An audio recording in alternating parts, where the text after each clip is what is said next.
Olá, meus amigos e minhas amigas, você que nos acompanha aqui no nosso canal. Na última aula sobre direito empresarial, direito comercial, como quiser, falamos aí sobre atributos do estabelecimento comercial, é, estabelecimento empresarial, que foi o tópico, né? Estabelecimento empresarial. E veremos agora contratos empresariais. É muito interessante essa parte. Peço que você fique conosco até o final, ok? Um abraço a todos. E para começo de conversa, é, né, e os que mais caem em provas de concurso: contrato de arrendamento mercantil e o contrato de franquia. Então, vamos começar aí com o contrato de leasing, que é muito conhecido aí, muito popular, né? Então, o contrato de arrendamento mercantil é conhecido por leasing e não possui previsão legal típica. Caracteriza-se por ser um contrato que conjuga o contrato de locação e o contrato de compra e venda. Então, o arrendatário arrenda, ou seja, loca o bem do arrendado com a faculdade de, ao término do arrendamento, optar pela aquisição do bem ou não, com o desconto do valor pago pela locação. Né? Então é como se fosse como se fosse não, é um aluguel com opção de compra no final. Então, no final do contrato, o arrendatário, caso opte pela aquisição, irá pagar apenas o valor residual da aquisição. Então, poderá ser feito nas modalidades leasing operacional, que é o próprio fabricante do bem, né, em que o próprio fabricante do bem é o arrendante. Leasing financeiro, tradicional, em que o bem a ser arrendado é comprado pela sociedade financeira intermediária para arrendar ao arrendatário. Deu para entender aí, né? E com a opção de, ao final, adquirir o bem, né? Seria basicamente isso. Um empréstimo com opção de compra no final. Ou um aluguel com opção de compra ao final do contrato. Então, o leaseback em que o bem é vendido pelo próprio proprietário do bem à arrendadora, que arrendará o bem ao antigo proprietário. Seguindo aí, contrato de franquia. Contrato de franquia, por seu turno, é um contrato de colaboração entre empresários, disciplinado aí pela Lei número 8.955 de 94. A franqueadora cede o direito de uso de marca ou patente de produtos e serviços e ou o direito de uso de tecnologia de administração de negócio para o franqueado mediante pagamento de remuneração, sem que fique caracterizado vínculo empregatício. Interessante, né? Vou repetir. O contrato de franquia é um contrato de colaboração entre empresários, que é regido pela Lei número 8.955 de 1994. Então, essa lei rege o contrato de franquia. A franqueadora cede o direito de uso de marca ou patente de produtos produtos e serviços ou o direito de uso de tecnologia de administração de negócio para o franqueado, mediante pagamento e remuneração, sem que fique caracterizado vínculo empregatício. Então, embora seja de forma, vamos dizer, não solene, exige-se a emissão de circular de oferta de franquia. Isso é muito importante. Circular de oferta de franquia é é, um contrato aí de uso e gozo de determinada, né, marca, patente, como, por exemplo, McDonald's, tem aí a circular de oferta de franquia e outras tantas franquias aí. Então, documento por escrito que contém todos os elementos do futuro contrato original, nesse caso específico. A circular deve ser entregue ao franqueado no prazo de 10 dias antes de ser formulado o contrato de franquia. Então, a circular de franquia, a circular de oferta de franquia, deve ser entregue ao franqueado, aquele que vai adquirir, né, mediante o contrato, 10 dias antes de ser formulado o contrato. A circular de oferta de franquia, que vem especificando aí, né, entre um e outro as obrigações. Né, e deverá conter, obrigatoriamente, histórico, né, forma societária em nome do franqueador, balanço, né, demonstrações financeiras da franqueadora, indicação de todas as pendências judiciais sobre a operação e sobre o sistema de franquia, descrição detalhada da franquia, um negócio aí transparente, né? Perfil do franqueado ideal, para que, né, se não se identificar, não fazer essa operação aí. Requisitos quanto ao desenvolvimento direto do franqueado na operação e na administração do negócio. Isso é muito importante também. Questões aí de transparência. Especificações quanto ao total estimado de investimento, valor da taxa inicial de filiação, valor estimado das instalações, informações claras quanto às taxas, períodos e valores a serem pagos pelo franqueado. Relação de todos os franqueados, se é garantida ao franqueado exclusividade territorial, como, por exemplo, no caso que eu citei do McDonald's, tem algumas cláusulas que não permitem, num raio determinado, a instalação de outro franqueado. Isso aí são cláusulas específicas na circular de oferta de franquia. Então, ou informações quanto à obrigação do franqueado de adquirir bens e serviços, indicação dos produtos e serviços oferecidos pelo franqueador. Uma observação: na hipótese de não cumprimento, o franqueado poderá arguir a anulabilidade do contrato e exigir a devolução de todas as quantias que houver pago a título de taxa de filiação ou de royalties. Royalties são os valores adquiridos, né, recebidos pela utilização de determinada marca, por exemplo. São obrigações do franqueador a disponibilização do produto ou serviço, assistência técnica, o treinamento do franqueado, o respeito à territorialidade se fixada ou exclusividade. O exemplo que eu dei anteriormente do McDonald's, né?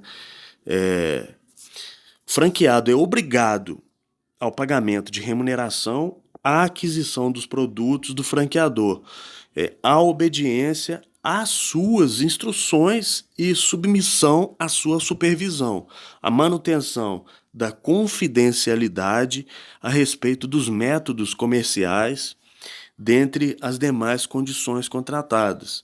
Então, ou seja, se eu contrato uma franquia do McDonald's, de períodos em períodos, há uma supervisão e tem essas cláusulas confidenciais, né? A respeito da marca, dos métodos administrativos, enfim. Né? E a respeito dos métodos comerciais, dentre as demais condições aí contratadas. O contrato de franquia deverá ser sempre escrito e assinado por duas testemunhas. Com a assinatura de duas testemunhas aí, um título executivo extrajudicial, conforme o nosso CPC. Terá validade independente de ser levado ao registro de cartório ou órgão público. Então esse foi o contrato de franquia.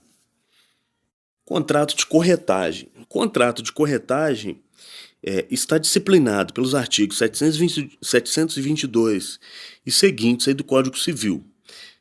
Pelo contrato de corretagem, o corretor se obriga a obter contratante um ou mais negócios, conforme as instruções a ele recebidas.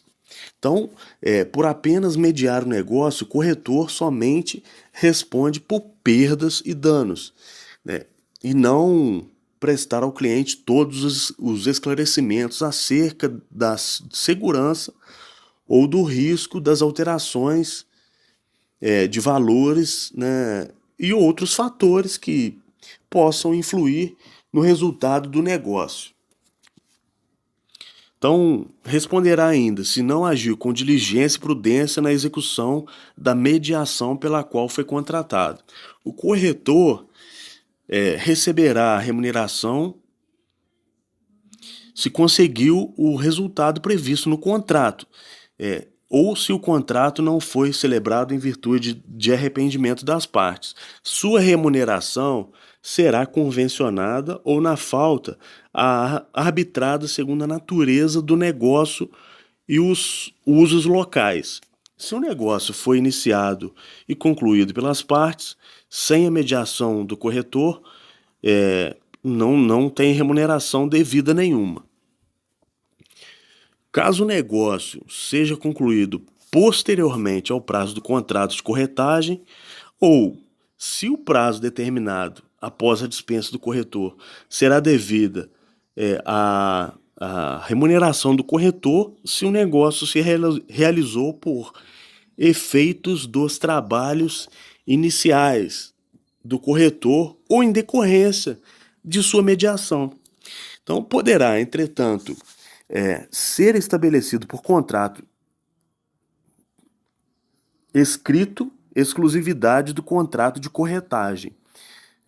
Nessa hipótese, o corretor tem direito à remuneração, ainda que o negócio tenha se realizado sem a sua mediação, se foi realizado durante o prazo do contrato e desde que não tenha sido demonstrada a inércia ou ociosidade do corretor. Então, se o negócio se concluir com a intermediação de mais de um corretor, perdão, a remuneração será paga a todos em partes iguais, salvo ajuste aí diverso incluído em contrato. A importância de se analisar bem um contrato, né? Seja ele nesses moldes que nós estamos tratando, contrato de leasing, de franquia, de corretagem, qualquer contrato.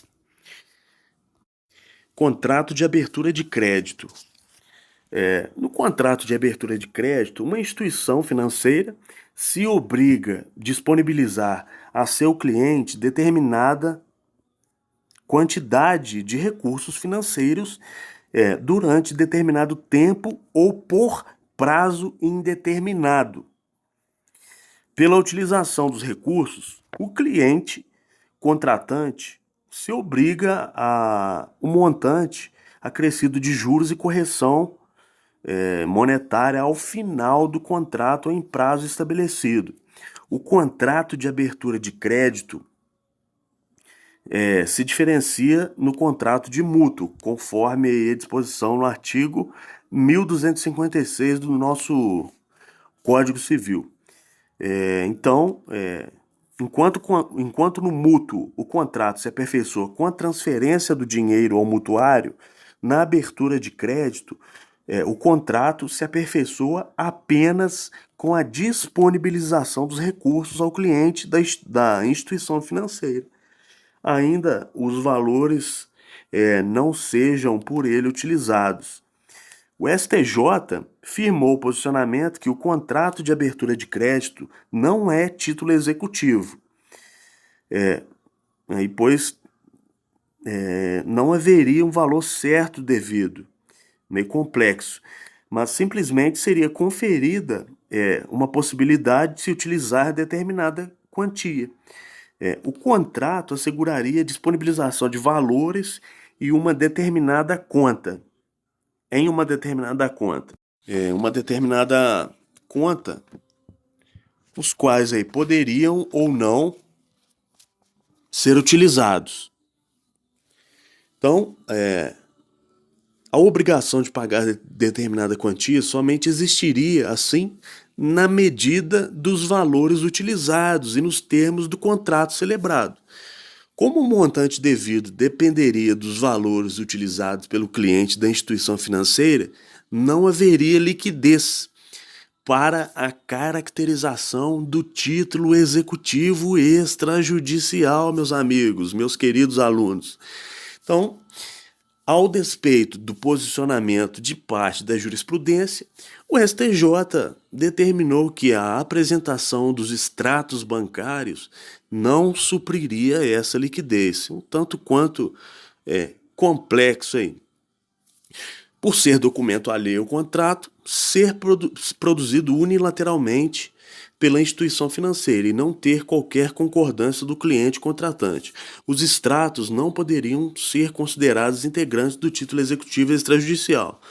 Posição do STJ. Nesses termos, a súmula 233 do mesmo, STJ, esclarece que o seguinte: o contrato de abertura de crédito, ainda que acompanhado de extrato da conta corrente, não é, ou seja, não é título executivo. Então, por seu turno, a nota promissória emitida por ocasião da celebração desse contrato não poderia ser utilizada para controlar óbice da iliquidez. Se sua emissão não gozaria de autonomia em relação ao contrato de abertura de crédito, haja vista que, no momento em que emitida por ocasião da celebração do contrato de abertura de crédito, haja vista que, no momento em que emitida por ocasião da celebração do contrato de abertura de crédito, não se sabia o valor que seria utilizado pelo cliente. Então, portanto, poderia ser devido à instituição financeira. Nesses termos, então, essa súmula 258 do STJ assentou o seguinte: a nota promissória vinculada a contrato de abertura de crédito não goza de autonomia em razão da iliquidez do título que a originou, súmula 258 do STJ. E eu vou ficando por aqui, espero que tenha gostado da aula. No próximo áudio, né, dessa aula, vamos falar aí sobre sociedades. Fique conosco e um abraço.